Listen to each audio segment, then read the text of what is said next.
Hi everyone, मेरा नाम है ब्रिजेश। आज मैं आपको बताऊंगा कि 99% से ज़्यादा जेई मेन 2025 में कैसे पाएं। आप कैसे एग्ज़ाम फोबिया से बच सकते हैं।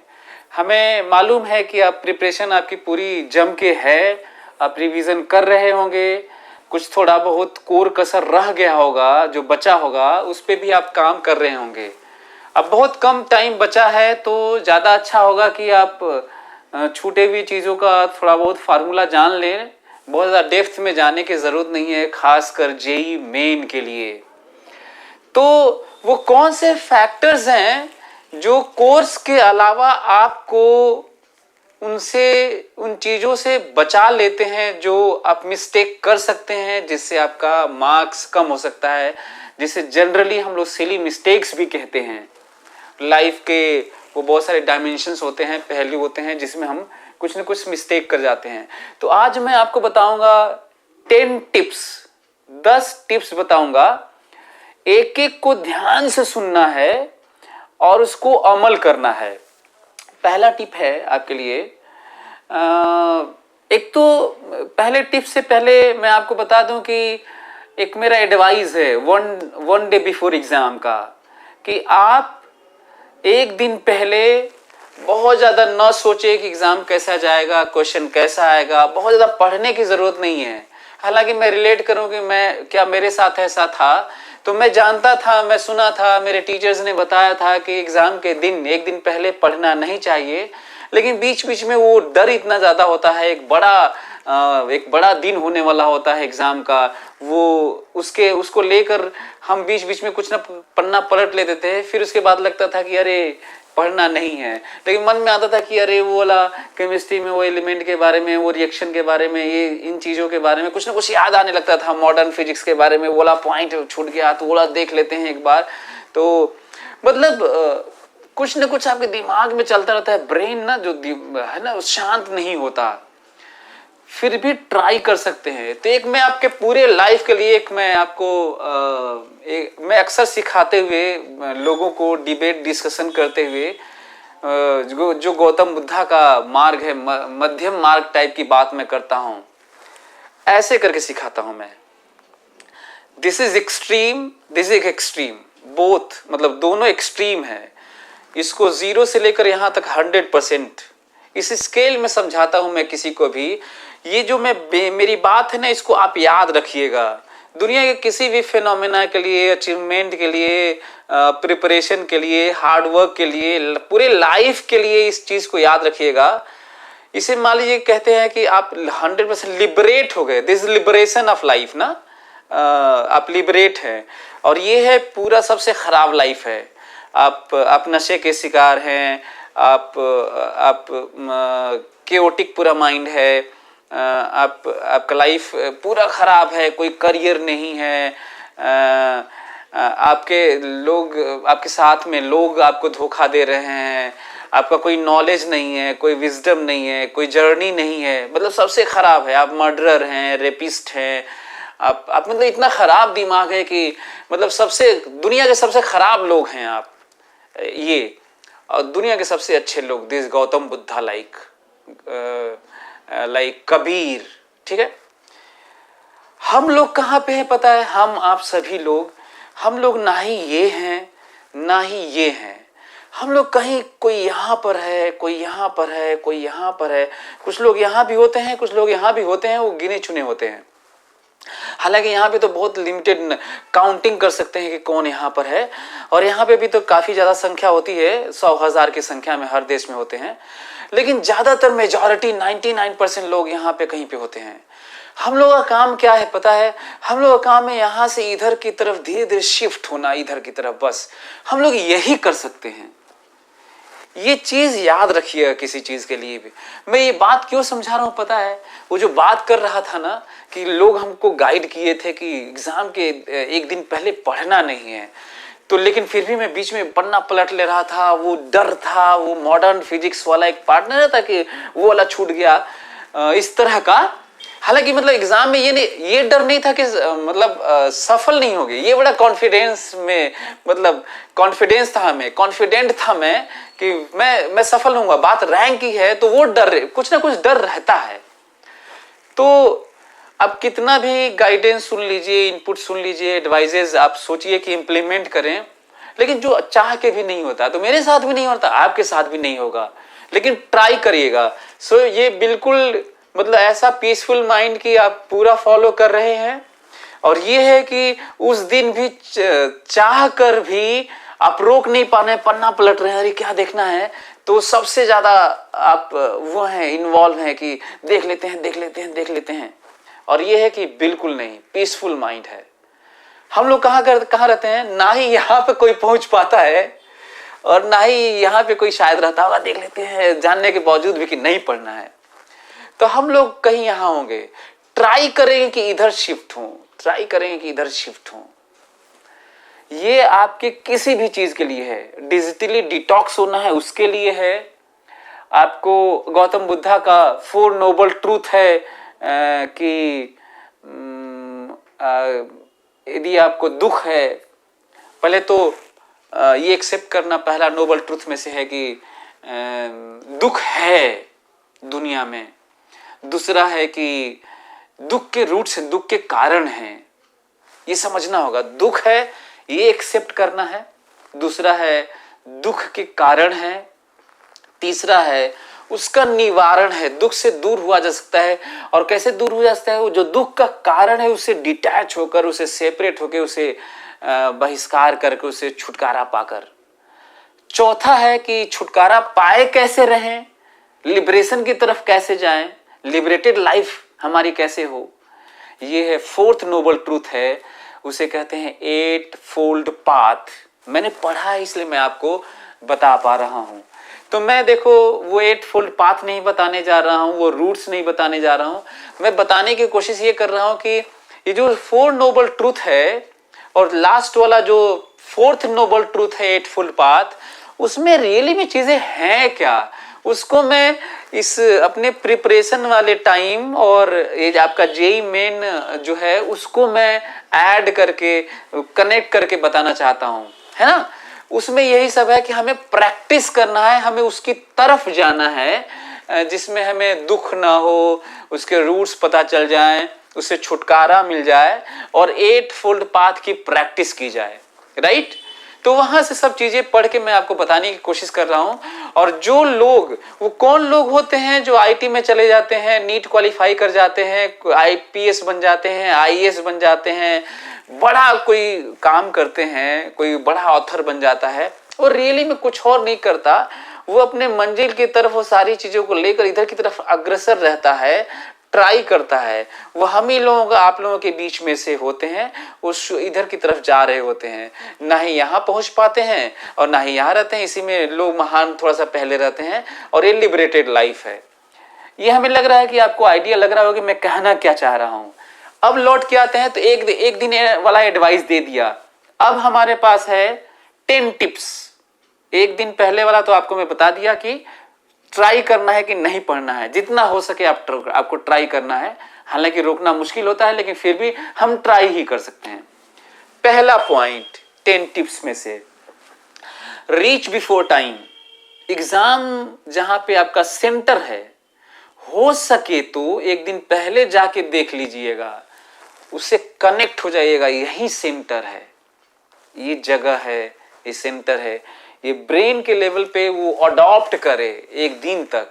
और नहीं ये नहीं हो पाए तो कम से कम इतना जरूर करिएगा कि आप प्लानिंग करिएगा कि आप 2 घंटा पहले पहुंचिएगा, ताकि कहीं रास्ते में जाते हुए कहीं किसी का एक्सीडेंट न हुआ हो, कोई गैदरिंग न हो गई हो, जाम न लगा हो, चाहे आपके साथ कुछ इधर उधर न हो जाए, किसी भी कारण बस लेट न हो जाए। हड़बड़ाहट में पेपर नहीं दिया जा सकता। पता है 10 लाख 11 लाख लोग अपीयर होने जा रहे हैं, उसमें से 100-200 लोग जरूर ऐसे होते होंगे जिनका पेपर छूट जाता होगा, और हजारों लोग ऐसे होते हैं जो हड़बड़ाहट में पहुंचते हैं और पेपर देते हैं। ठीक है, ये मैं रैंडम डेटा दे रहा हूं, मतलब जरूर लोग काफी संख्या में होते हैं। आप उनमें से मत हो जाइएगा। और 2 घंटा पहले क्यों पहुंचना है? तो एक रीजन तो मैं बताया कि आप एक मार्जिन लेके चलेंगे, और दूसरा पहुंच गए ना जब, वैसे शायद होगा यही कि आप पहुंच भी जाएंगे, क्योंकि आप ये करेंगे तो 2 घंटा पहले इसलिए पहुंचिएगा क्योंकि आपको बिल्कुल पता नहीं है कि जो वहां की आबो हवा है, जो व्यू है, ये मैं फिर से गौतम बुद्धा का जो बता रहा हूं उसमें राइट व्यू करके है वो वाला पार्ट, बिना बिना मैं उन सब का गिनाए मैं आपको बताने की कोशिश कर रहा हूं। जो वहां का व्यू है, जो सेंसेस है हमारे, उनको अडॉप्ट करे। वहां की हवा में कुछ नमी होगी, कुछ साल्टी एयर हो सकता है, कुछ ह्यूमिडिटी ज्यादा हो सकती है, पता नहीं, तो कुछ थोड़ा सा बॉडी को, ब्रेन को अडॉप्ट करने का थोड़ा टाइम दीजिए। और जितना ही ज्यादा टाइम देंगे उतना ही ज्यादा अच्छा होगा। तो जितना ही टाइम का ये भी नहीं मतलब है कि क्या 4 घंटा पहले पहुंचे, 5 घंटा, ये भी कोई अच्छी चीज नहीं है। हाँ, एक दिन पहले जाके सेंटर देख सकते हैं, तो एक कोई मध्यम मार्ग, मतलब जितना ज्यादा टाइम देंगे उतना ही अच्छा होगा। इसका मतलब एक्सट्रीमिस्ट नहीं होना है कि जाके धरना दे दिए 2 दिन पहले ही और वहीं पे रहने लगे तो दूसरी चीजें खराब होने लगती हैं। तो इसे कहते हैं कंप्रोमाइज्ड फॉर्म। तो आपको जाना होगा 2 घंटा पहले मार्जिन लेकर, मतलब ट्राई करिएगा कि आप 2 घंटा पहले पहुंच जाइएगा। अगला पॉइंट है, नहीं अगला पॉइंट नहीं, अभी इसी में पहला पॉइंट है कि एक तो टाइम से पहले 2 घंटा पहले पहुंचिएगा, कोशिश करके मार्जिन लेके चलिएगा। और दूसरा, जब क्यू में खड़े रहिएगा एंटर करने के लिए, तो आप ये नहीं कि अरे भीड़ लगी हुई है तो जाएंगे, हमारा सीट तो रिजर्व होगा, आराम से जाएंगे, ये मत करिएगा। आप जाके लाइन में जल्दी से लग के जितना जल्दी हो सके अपने सीट पे बैठ के आंख बंद करके जितना टाइम वहां पे आप सीट पर दे सकते हैं वहां देना आप जरूरी है। क्योंकि तो अभी आपका सराउंडिंग आप अडॉप्ट कर रहे थे, अब वो सीट कंफर्टेबल, ये पार्ट, ये और पूरा पूरा ये मतलब कहते हैं ना कि पोस्चर और पूरा वो डीप ब्रीदिंग ऐसे, तो वहां का जो अरेंजमेंट है अब और करीब जा रहे हैं आप, ये बहुत जरूरी है। तो आराम से नहीं जाना है, बल्कि एग्जाम पेपर शुरू होने से पहले कोई फॉर्मेलिटीज शुरुआत से पहले जितना टाइम सीट पर बैठ के दे सकते हैं, 10 मिनट 15 मिनट मैक्सिमम। और ये मैक्सिमम तभी होगा जब जल्दी से आप एंटर करेंगे, गेट में जाके बैठ जाएंगे। 1-1 मिनट की वैल्यू होगी। 1 मिनट ज्यादा सीट पर टाइम देंगे बिफोर एग्जाम, वो डिफर कर जाएगा 1 मिनट कम वाले से, वो ज्यादा बेस्ट होगा। इससे आप अंदाजा लगा सकते हैं कि मैं बताना क्या चाह रहा हूं।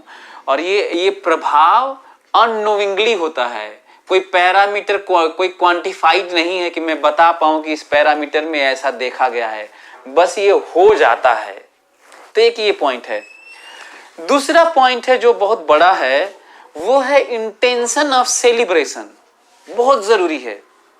इंटेंशन ऑफ सेलिब्रेशन मतलब हमको सेलिब्रेट करना है। जैसे हम लोग कोई फंक्शन होता है, कोई फेस्टिवल होता है, कोई पार्टी होती है, सेलिब्रेट करते हैं, तो डरना नहीं है, सेलिब्रेट करना है। मतलब ऐसे सेलिब्रेट करना है कि टुडे इज माय डे, मैं जो प्रिपरेशन किया हूं साल 2 साल का, आज वो मौका है कि कुछ कर दिखाया जाएगा। खुश रहना है, सेलिब्रेट करना है। आई एम हीरो, मैं हीरो हूं, ये योद्धा टाइप का आपको महसूस करना है। ये चीजें हिटलर अपने सैनिकों को सिखाया करता था, आर्मी में ही सिखाया जाता है। वो जो जज्बा है, जुनून है ना, वही सिखाया जाता है। ये आपको एग्जाम में भी करना है, ये महसूस करना है। या ये जो पॉइंट्स बता रहा हूं ना, ये लिख लो आप। मैं कई सेशन लेकर कई जगह बोल के मैं लिखवा चुका हूं और बोला हूं कि ये फील करना, प्रैक्टिस करना, उस दिन के लिए भी याद रखना, बार बार खूब मेमोराइज करो, नहीं तो ये भूल जाओगे। वहां पे आदमी फिर वो फ्लो में फिर वो उसी ढर्रे पे आ जाता है जो वो रोज करता रहता है पिछले कई सालों से, फिर वो अचानक से मेरी बात याद नहीं आएगी। तो ये प्रैक्टिस करना होगा, आज ही के दिन से करिएगा ना। जो मैं वीडियो बना रहा हूं आज के दिन से, जैसे ही आप सुनिएगा शुरू कर दीजिएगा ये सोचना कि हमें यही प्रैक्टिस करना है।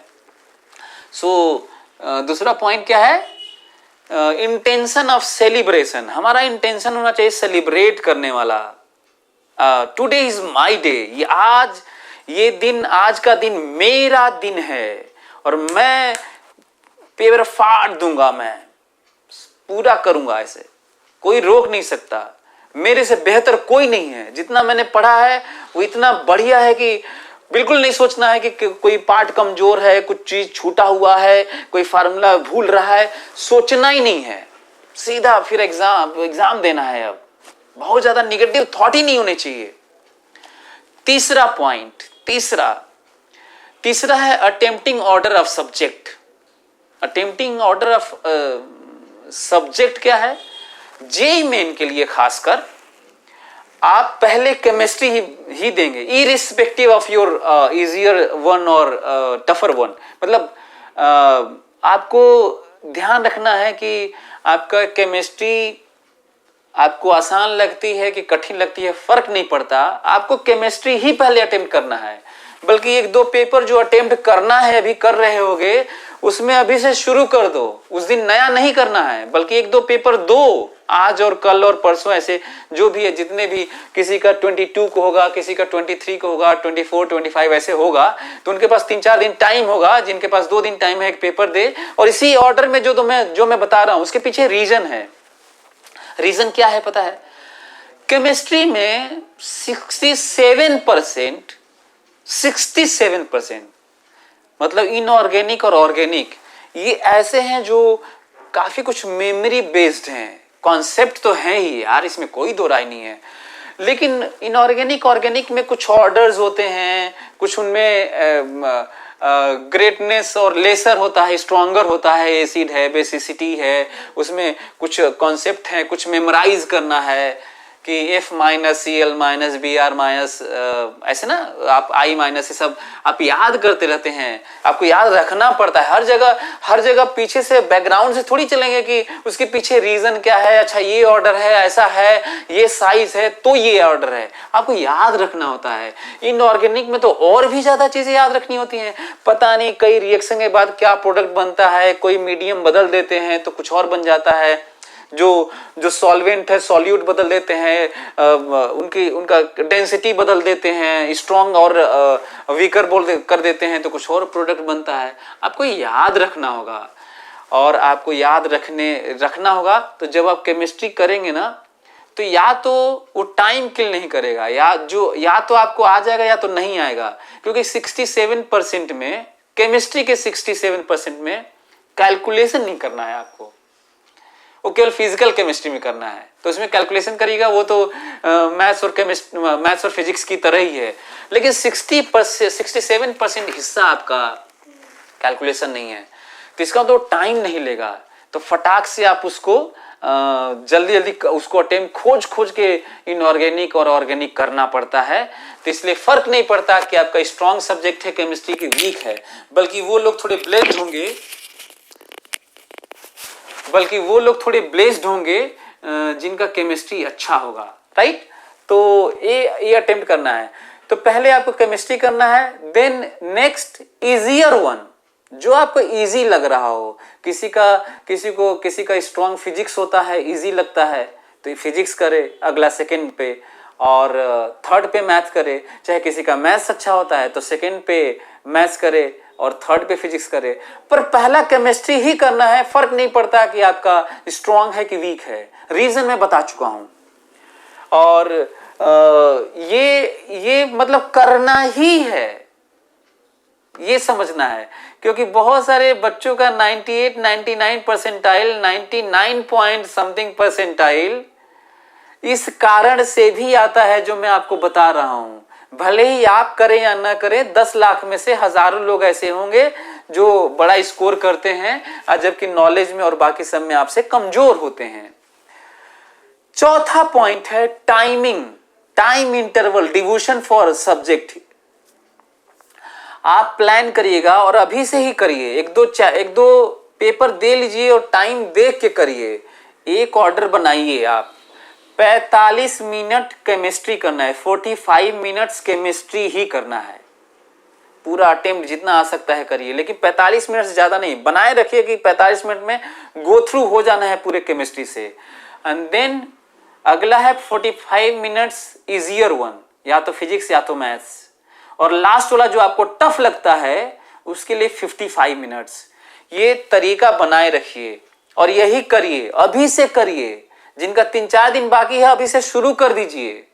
पता है क्यों? मैं आपको रिग्रेट से बचाना चाहता हूं, क्योंकि 10 लाख 11 लाख लोगों में से 1 लाख लोग ऐसे होते हैं, या 50,000 1 लाख लोग, जो इस बात को लेकर दुखी रहते हैं कि ये टफ था, उसमें उलझ गए, उसमें फंस गए, तो वो आसान था तो उसको नहीं किए, तो आसान क्वेश्चन छूट गया, तो ऐसे हो गया, तो ऐसे कर लिए होते, तो ऐसे कर लिए होते, ऐसे वैसे कर लिए होते कि जगह टाइम बचेगा तब ना होता तो टाइम ही खत्म हो गया था, कहां से कर लेते? आप तो उलझ गए थे ना। पता है आपको बिल्कुल नहीं मालूम है कि आपके पेपर उस सेट में, पर्टिकुलर आपके सेट में कौन सा कठिन है।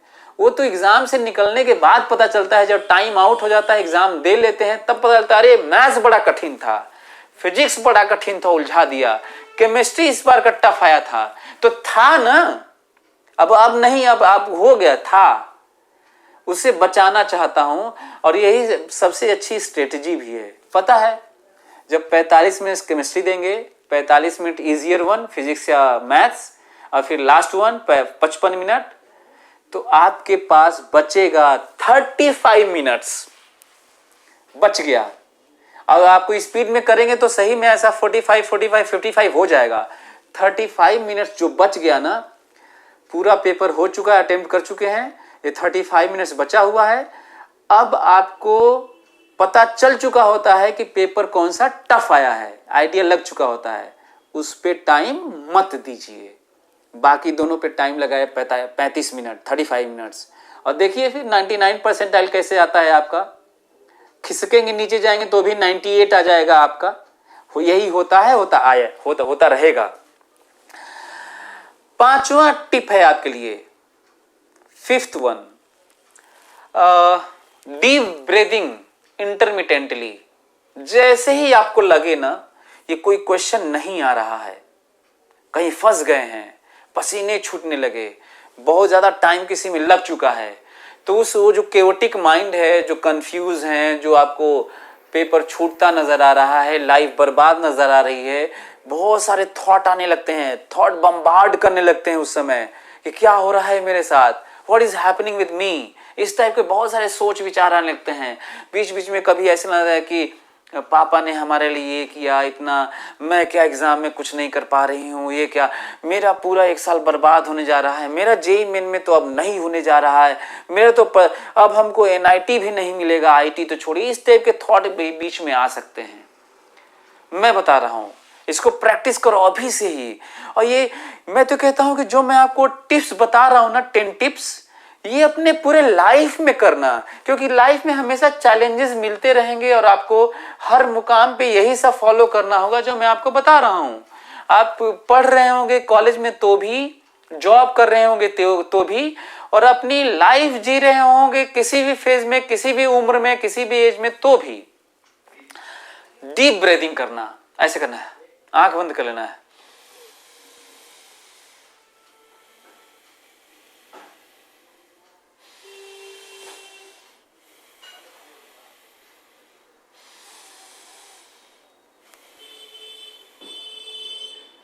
ऐसे करना। ये करने में आपको 10-15 सेकंड लगेगा बस, और आप बैक आ जाएंगे, फिर उसमें आ जाएंगे जो आप कर रहे होंगे। आपको पता है कि जब आप केओटिक माइंड होता है ना, बहुत एंजाइटी होती है, तो आपकी सांस बढ़ने लगती है। उसको पीसफुल करने के लिए डीप ब्रीदिंग करना होता है, ऐसे, और आप लौट आएंगे फिर ऐसे करके, है ना। और यदि प्रेजेंट मोमेंट में आप आना चाहते हैं, किसी बहुत ज्यादा इधर उधर कुल हो रहा है, तो आप तेजी से सांस लेना होगा। तो प्रेजेंट मोमेंट के लिए कहा जाता है कि वापस चले आओ, है ना। तो प्रेजेंट मोमेंट और फोकस बढ़ाने के तो थोड़ा तेजी से सांस लेना होता है। देखे होंगे जब कोई गुस्साता है ना, तो उसकी सांस स्पीड बढ़ जाती है। जब नेगेटिव थॉट इस टाइप का आता है तो बढ़ जाती है, और वो फोकस भी हो जाता है उसी थॉट के लिए, उसी मोमेंट के लिए, उसी फाइट के लिए, उसी स्ट्रगल के लिए, ऐसे तो ऐसे क्या जाता है, वो देखिए गाइस ऐसे ऐसे करता रहता है कि उसको मारने के लिए दौड़ता है ऐसे। चाहे आप दौड़ जाते होंगे तो आप फोकस में बहुत ज़्यादा कुछ नहीं सोचते होंगे, तो सांसें बढ़ी रहती हैं। तो हमेशा सांसें बढ़ती हैं तो आपका एक चीज़ पर्टिकुलर सिचुएशन को लेके फोकस बढ़ता है, आप प्रेजेंट मोमेंट में आ जाते हैं। और डीप ब्रीदिंग करते हैं तो आप पीसफुल माइंड होता है और बाहर आते हैं। तो ज़्यादा दोनों ऑप्शन आपके पास है, आप तेजी से सांस लेके प्रेजेंट मोमेंट में भी आ सकते हैं, लेकिन आप फिर डीप ब्रीदिंग कर लीजिएगा ताकि आप पीसफुल माइंड हो जाए। दोनों प्रैक्टिस बहुत अच्छी मानी जाती है, राइट। तो डीप ब्रीदिंग वाले डीप ब्रीदिंग आपको एग्जाम के लिए तो डीप ब्रीदिंग ज़्यादा अच्छा है। ऐसे करके वापस आ जाइएगा वहां पर एग्जाम के दिन, और पूरे लाइफ में कहीं भी यूज कर सकते हैं, राइट। सो ये 5th टिप था आपके लिए। 6th आपके लिए है अटेंशन ऑफ एक्सेलरेशन। ये बहुत इंपॉर्टेंट है आपके लिए। दुनिया का ऐसा कोई भी स्पीड हो गया, चाहे मशीन हो गई, चाहे फंक्शनिंग हो गया, चाहे कोई अचीवमेंट हो गया, चाहे कोई जर्नी हो गई, दुनिया कोई भी चीज ऐसा नहीं हुआ होगा कि 0 से स्टार्ट नहीं हुआ होगा और फिर एक्सेलरेट नहीं हुआ होगा। उसी तरह हमारा ब्रेन भी एक मशीन है, हमारी बॉडी एक मशीन है, वो भी एक्सेलरेट होती है। अंदर का जो कोई चीज़ होता है ना, खाना पचाने वाला, उसमें भी यही है। तो ब्रेन भी ऐसा ही है। तो जब वहाँ पे हमें याद रखिएगा, जब क्वेश्चन आपसे पहला क्वेश्चन पढ़े, आपको समझ ही नहीं आ रहा है, दूसरा क्वेश्चन किए और दूसरा क्वेश्चन कर रहे हैं आप और आपको फार्मूला याद नहीं आ रहा है, तीसरा कर रहे हैं, मिस्टेक कहीं ना कहीं कुछ हो जा रहा है, ऑप्शन नहीं मिल रहे हैं। हो सकता है आपके पेपर उस सेट में शुरू में ही कठिन क्वेश्चन हो और आपका ब्रेन उतना अभी फंक्शन कर भी नहीं रहा है, धीरे धीरे इन्वॉल्व हो रहा है आपके पेपर में। आपका ब्रेन एक्सेलरेट कर, ऐसे एक्सेलरेट होना, देखिए ऐसे ऐसे जाता है फंक्शन, ऐसे वेट करिएगा। ये बहुत सारे बच्चे एक्सपीरियंस अपना शेयर कर चुके हैं कि शुरू में कम स्पीड रहती है, शुरू में कम क्वेश्चन बना, बाद में इतना तगड़ा बनाए, इतना तेज बनाए कि 99.9 परसेंटाइल आया। इसी तरह दीपक साहू का 720 में 715 मार्क्स आया नीट में, जबकि शुरू में उसे नहीं बनना था बड़ा। सो इस चीज़ को समझना होगा। हमारा ब्रेन एक्सेलरेट करता है तो हम लोग को जजमेंट नहीं करना है, शुरू में जज नहीं करना है अपने ब्रेन को। थोड़ा टाइम दीजिए, इन्वॉल्व होने दीजिए, सब फार्मूला याद आने लगेगा, सब चीज़ें होने लगेंगी, आपके कैलकुलेशन स्पीड बढ़ जाएगी। हाथ एक्सेलरेट करता है, ब्रेन एक्सेलरेट करता है, आँख एक्सेलरेट करती है, पूरा पूरा पूरा आपका पूरा शरीर एक्टिव रहता है। उसी के लिए आपका एक एक सेल, एक एक टिश्यू, एक एक ऑर्गन आपका उसमें लग जाता है। बस वेट करना होगा, टाइम तो दीजिए। अचानक से एंग्जाइटी अटैक आ जाएगा, आपके दिमाग में इमोशन आने लगेंगे, अब हमारा गया, हमसे तो कुछ हो ही नहीं। निगेटिव थॉट यदि हावी हुआ ना तो फिर दिक्कत हो जाएगी, उसको हावी नहीं होने देना है। पॉजिटिव थॉट के साथ जैसे ही क्वेश्चन ना बने, डीप ब्रीदिंग करना है और साथ में मेरी बातें याद रखनी है कि एक्सेलरेट करता है ब्रेन, और धीरे धीरे अच्छा हो जाएगा। सातवां 7th टिप आपके लिए है सेल्फ क्वेश्चनिंग करना है। खासकर 2-4 दिन जो बचा है उसके लिए भी, पूरे लाइफ के लिए करना है, एग्जाम के लिए भी करना है, एग्जाम के दिन करना है, एग्जाम देते हुए करना है। ऐसे कैसे लौटना है, एक तो डीप ब्रीदिंग वाला है वो हो गया, साथ में मेरी बातें याद रखने वाला एक्सेलरेशन वाला हो गया, एक हो गया टुडे इज माई डे वाला थॉट हो गया, पॉजिटिव थॉट हो गया, और साथ में ये सेल्फ क्वेश्चनिंग, क्या मैं सोच रहा हूँ घर के बारे में, चाहे मेरा नहीं होगा, अब तो लग रहा है नहीं होगा, अब तो लग रहा है नहीं होगा से आपका हो नहीं जाएगा। सेल्फ क्वेश्चनिंग करो कि क्या जो थॉट तुम्हें बम्बार्ड कर रहे हैं, अटैक कर रहे हैं, सोचने पे मजबूर कर रहे हैं, तुम्हारे जो ड्रीमिंग थी, डे ड्रीमिंग हुई है, पूरा सपने बुने हो, क्या वो बिखरता हुआ नजर आ रहा है? तो क्या वो नजर आने से फिर संभलता हुआ हो जाएगा वो? क्या हमें सोचने से, क्या ओवर थिंकिंग से तुम्हारा सिलेक्शन हो जाएगा? तुम क्वेश्चन करोगे, क्वेश्चन नहीं आ रहा है, सोच रहे हो कि अब तो क्वेश्चन नहीं हो रहा होगा, मेरा क्या होगा, क्या मेरा क्या होगा, सोचने से तुम्हारा अच्छा होने लगेगा क्या? ऐसे सोचने से बाहर आ जाओगे। कैसे अच्छा होगा? करने से होगा, प्रेजेंट मोमेंट में रहने से होगा, और फिर से पीसफुली उसको पढ़ने से होगा। तो आराम से फिर से, और सांस जल्दी से। अच्छा, प्रेजेंट मोमेंट में कैसे आओगे? और फिर आ जाएंगे। मैं आपको बता रहा हूं, मैं करता हूं इसलिए मैं आपको बता रहा हूं। आप भी करिएगा, एग्जाम में करिएगा, पूरी लाइफ करिएगा इसको, सेल्फ क्वेश्चनिंग, और साथ में फिर वापस आना। 8वां बहुत ज्यादा इंपॉर्टेंट है। शायद मैं दुनिया का पहला टीचर था 15 साल पहले जो इस पे खूब बात किया। इसके बाद मैं देखा कि इसको कई लोग कॉपी किए। मोशन के नितिन विजय ने कॉपी किया, विकास देवी कृति ने कॉपी किया। मैं ये नहीं कहूँगा कॉपी करना, उन लोगों को रियलाइज हुआ कि ये बात सही है। जो मैं बात बताने जा रहा हूँ वो बहुत इंपॉर्टेंट है, ध्यान रखना मेरी बात। अटेम्प्ट ऑल क्वेश्चंस, सारा क्वेश्चन अटेम्प्ट करना, एक भी मत छोड़ना, क्योंकि मार्किंग स्कीम 4:1, सही पे 4 नंबर का मिलना और गलत पे 1 नंबर का कटना बताती है ये इस मार्किंग स्कीम कि आपको एक भी क्वेश्चन नहीं छोड़ना चाहिए। सही पे 3 नंबर मिलता और गलत पे 1 नंबर कटता तो ये प्रोबेबिलिटी बताती है कि आपको पूरा नहीं करना चाहिए, जो आता है वो करना चाहिए। सही होने पर 2 नंबर मिलता और गलत होने पर 1 नंबर कटता, तब मैं ये कहता कि आप बहुत ज़्यादा कॉन्फिडेंट हो तब अटेम्प्ट करें, नहीं तो ना करें। और सही पे 1 मिलता और गलत पर 1 कटता तो ये कहूँगा कि इतना ज़्यादा कन्फर्म रहें कि आप बनाए हुए हैं, आपको पता है कि यही ही होगा, तब तो करना, नहीं तो मत करना। शिफ्टिंग, अब देखिए कि मैं क्या बोल रहा था। 3:1 प्रोबेबिलिटी 0 बताती है, 2:1 और 1:1 बताता है निगेटिव, और 4:1 यदि आपको कोई क्वेश्चन नहीं आ रहा है और आप अटेम्प्ट किए तो पॉजिटिव मार्क्स। मैं एग्जाम्पल लिया वही, बहुत सारे तमाम कई टीचर्स ने इसको कॉपी भी किया है। मैं तो 15 साल पहले से बोलता आ रहा हूँ। और बात ये नहीं है कि मैं बोल रहा हूँ, मैं नहीं बोल रहा हूँ, ये प्रोबेबिलिटी बोलती है, चाहे आप करिए चाहे मत करिए, ये समझना होगा आपको।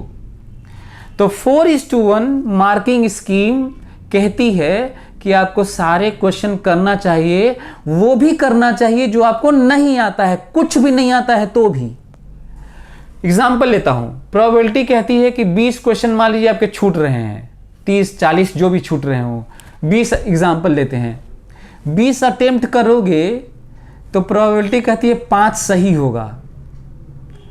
प्रोबेबिलिटी ये भी कहती है कि 4 सही हो सकता है, 2 सही हो सकता है, 3 सही हो सकता है, 1 सही हो सकता है, 1 भी नहीं सही हो सकता है। प्रोबेबिलिटी ये भी है, और प्रोबेबिलिटी ये भी है कि 6 सही हो सकता है, 7, 8, 9, 10, 11, 12, 13, 14, 15, 16, 17, 18, 19, 20, मतलब 20 सही हो सकते हैं, प्रोबेबिलिटी ये भी कहती है। लेकिन इसमें कोई दो राय नहीं है कि 20 के सही होने की प्रोबेबिलिटी बहुत कम है, तो सारे गलत होने की भी प्रोबेबिलिटी बहुत कम है।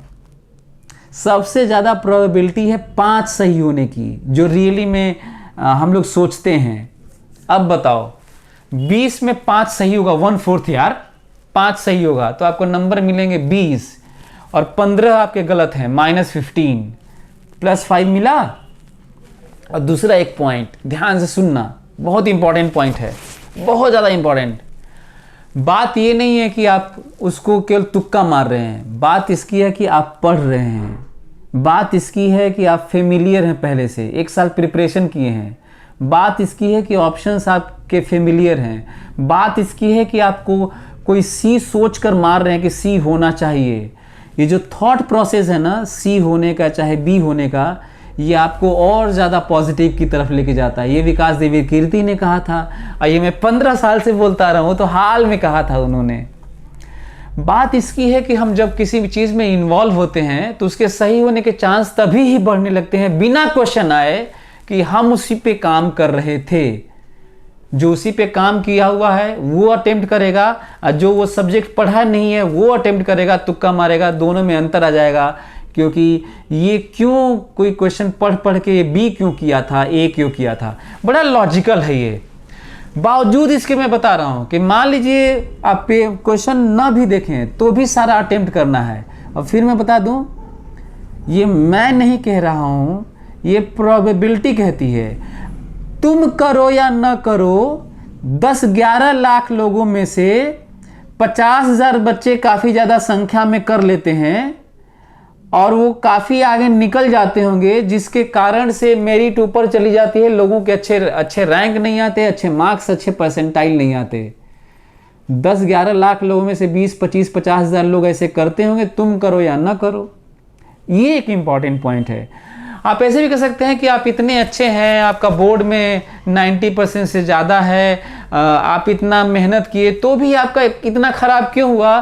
क्योंकि 20-25-50,000 लोग ऐसे किए थे जो मैं बता रहा हूँ, वो प्रोबेबिलिटी उन पे होल्ड किया था क्योंकि वो ज़्यादा अटेम्प्ट किए थे, क्योंकि वो अपने से अटेम्प्ट ही बहुत, उनके क्वेश्चन ही बहुत कम आ रहा था। तो एक ये पॉइंट है, बाकी आपके ऊपर है। मैं अपना बता रहा हूँ कि प्रोबेबिलिटी कैलकुलेशन ये कहता है, बाकी आपके ऊपर है। लोगों को मैंने करते हुए देखा है, तो जो मैं सभी से, मैं अपने बच्चों से तो ज़रूर बोलूँगा कि तुम एक भी क्वेश्चन छोड़ना, सारा अटेम्प्ट करना। कई बच्चे आके मेरे से बोलते हैं कि सर हमने तो प्रैक्टिस किया था, उसमें सब गलत हो गया। तो भाई मैं कह रहा हूँ सब गलत भी हो सकता है, लेकिन मेरा मानना है कि 20 क्वेश्चन आप अटेम्प्ट करेंगे पढ़ कर, तो आपका 5 नहीं 6 सही होगा, 7 सही होगा। पता है क्यों 6-7 सही होगा? क्योंकि क्वेश्चन नहीं आना तो हम उसको भी बोलते हैं जब 4 ऑप्शन में से 1 क्रॉस कर लेते हैं, 2 क्रॉस कर लेते हैं, तब भी आपको क्वेश्चन नहीं आ रहा है, क्योंकि 2 में कन्फ्यूज़न है, इसे नहीं आना कहते हैं। लेकिन ये आपको बहुत ज़्यादा हाई प्रोबेबिलिटी कर देता है सही होने का। तो कम से कम जो बच्चे 1 क्रॉस कर लें वो तो ज़रूर अटेम्प्ट करें, 2 क्रॉस कर लें उसको तो ज़रूर अटेम्प्ट करें। वैसे प्रोबेबिलिटी तो कहती है कि 1 भी क्रॉस ना हो, आपको क्वेश्चन ना आए तो भी। इसका मतलब मैं अपने बच्चों से बोलूँगा कि सारा अटेम्प्ट करना। और अपने बच्चों से क्या, सारे मेरे ही बच्चे हैं यार, सभी लोगों को अटेम्प्ट करना चाहिए, प्रोबेबिलिटी तो यही कहती है। तो जिस एग्ज़ाम में 4:1 मार्किंग स्कीम है, उसमें सारे क्वेश्चन अटेम्प्ट करने चाहिए। कुछ बच्चे आके बोले कि सर मेरा निगेटिव आपके कारण हो गया, तो बहुत सारे बच्चे आके बोलते हैं कि सर आपके कारण मेरा 25-24 नंबर बढ़ा, 30 नंबर बढ़ा है। उनकी संख्या ज़्यादा होती है, बहुत ज़्यादा होती है, जो बच्चे बताते हैं कि आपके कारण मेरा बहुत ज़्यादा बढ़ा है। कुछ लोगों के एक्सपीरियंस ख़राब हो सकते हैं, लेकिन हमको लगता है वो भी, उनके ऊपर भी प्रोबेबिलिटी सही ही होती है। तो इस चीज़ को समझना होगा सबको। एनीवे, तो ये चीज़ को ध्यान रखना। नाइन्थ टिप आपके लिए, पावर ऑफ हैबिट। जो हम हैबिट में होते हैं ना कोई भी चीज़ करने के, वो एक पॉजिटिव, फिर से वही आप ये वाला याद करो जो मैं बताया था, बहुत ही इंपॉर्टेंट पॉइंट। आपके हैबिट्स ऐसे होने चाहिए कि आप एक्सेल करें, ग्लोरीफाइंग आपका जर्नी हो, आपका अचीवमेंट बड़ा हो, उसकी तरफ हैबिट वो बनाओ। न किसी नशे का बनाओ, न गलत आदतों का बनाओ, न गलत संगति में कोई बनाओ, न मोबाइल ज़्यादा यूज़ करो, न टीवी देखो, न बकवास करो। हर हैबिट हेल्दी रहने के लिए, ना कुछ भी खाओ पियो कहीं पे भी बाहर का, कोई भी अनहाइजेनिक इनहाइजेनिक। ये नहीं, अच्छा चीज़ करो। जो मैं बताया था गौतम बुद्धा का 4 नोबल ट्रूथ, तो वो प्रैक्टिस करना होगा। तो हैबिट अच्छा बनाओ। उस हैबिट में, ये सारे हैबिट्स की बात कर रहा हूँ। आपको पता है कि किसी हैबिट को बनाने में ऑन एन एवरेज 21 डेज लगते हैं। ये ऑन एन एवरेज क्यों 21 डेज? इसका मतलब ये नहीं कि आपके लिए भी 21 दिन लगेंगे। आपको हो सकता है 15 दिन लगे, किसी को हो सकता है 30 दिन लगे, क्योंकि सब इस पे डिपेंड करता है कितने फोकस हैं, कितने हार्ड वर्किंग है, कितना कंसंट्रेशन है, कितना डिवोशन है, कितना डेडिकेशन है, आपका पास्ट रिकॉर्ड क्या है, आप कितने हेल्दी हैं, आप कैसे इन्वायरमेंट में रह रहे हैं, आपके फैमिली मेम्बर्स कैसे हैं, सब कुछ बहुत सारा फैक्टर पे डिपेंड करता है। तो आपको नहीं लगता कि सबके अलग अलग हैबिट्स के डेज होंगे? तो 21 कहाँ से आया पता है? सर्वे किया गया हैबिट बनाने के लिए। तो किसी का 5 दिन आया, तो किसी का 11 दिन आया, तो किसी का 20 दिन आया, तो किसी का 40 दिन आया, किसी का 100 दिन आया, किसी का 1-2 साल हुआ। कोई एक ही दिन में कमिटमेंट लिया, जैसे जावेद अख्तर के बारे में सुना था, अचानक उन्होंने सुट्टा सिगरेट पीना छोड़ दिया, लिकर शराब पीना छोड़ दिया एक दिन में, ऐसे कि हाँ ये छोड़ दिया ऐसे, तो ऐसे भी लोग होते हैं। तो जब एवरेज लिया गया हज़ारों लोगों का करके तो 21 डेज आया है। हमको लग रहा है आप लोगों को क्लियर हो गया होगा कि 21 डेज ये कहाँ से ये फिगर आया है, ये आंकड़े कहाँ से आए हैं। सो हम लोगों को हैबिट अच्छा बनाना है। तो इस हैबिट की बात क्या कर रहा हूँ, जब मेरा वीडियो आप सुन रहे हैं उसी समय से हैबिट बनाना शुरू कर दिए। आई एम हीरो इस टाइप का फील करना, पॉजिटिव थॉट और सेल्फ क्वेश्चनिंग वाला, डीप ब्रीदिंग वाला, एक्सरसाइज वाला, प्रैक्टिस वाला, पेपर अटेम्प्ट करने का ऑर्डर वाला, सब्जेक्ट वाला प्रैक्टिस करना शुरू कर दिए। जितना ही ज़्यादा करेंगे उतना ही ज़्यादा आप करीब जाएंगे, इसके करीब जाएंगे। यहाँ से कहीं यहाँ पे होंगे आप, ऐसे जा रहे होंगे। लास्ट बट नॉट लीस्ट, बहुत इंपॉर्टेंट है ये 10th टिप, 10वां आपके लिए टिप है, ध्यान रखिए, बहुत पावरफुल है। बॉडी हमारा एज ए होल ब्रेन को ऑर्डर करती है कि भाई ये डिमांड है, ऐसे न्यूरॉन जाते हैं वहां पर। उस दिन कुछ भी नया नहीं, nothing new at that day. जिस दिन एग्जाम दे रहे हो उस दिन पुराने जो जूते पहनते हो वही पहनना, वही सॉक्स पहनना, वही बेल्ट पहनना, वही कपड़े पहनना, वैसे ही कंघी यूज़ करना, वही पेन यूज़ करना, वही कुछ अलग अंगूठी मत पहनना, लॉकेट कुछ मत पहनना, कुछ भी नया, कुछ भी, नथिंग न्यू। पता है क्यों? क्योंकि ये सब ऋग्वेद में कहा गया है कि जो हम चीज़ें यूज़ करते हैं देवतुल्य होते हैं, उनसे कनेक्शन होता है हमारा। नया पहनोगे कनेक्ट नहीं होगे, कहीं कुछ गड़ेगा, कहीं कुछ होगा तो वो आपको पिंच करेगा, वो अनकंफर्टेबल करेगा। कई तो इनर गारमेंट्स या जो पहनते हैं आप, वो इस तरह से अनकंफर्टेबल फील कराएंगे जो नोविंगली अननोविंगली करवाएंगे वो, और आपको पता नहीं चलेगा और ब्रेन फंक्शन अच्छा नहीं करेगा। तो कुछ भी नया नहीं।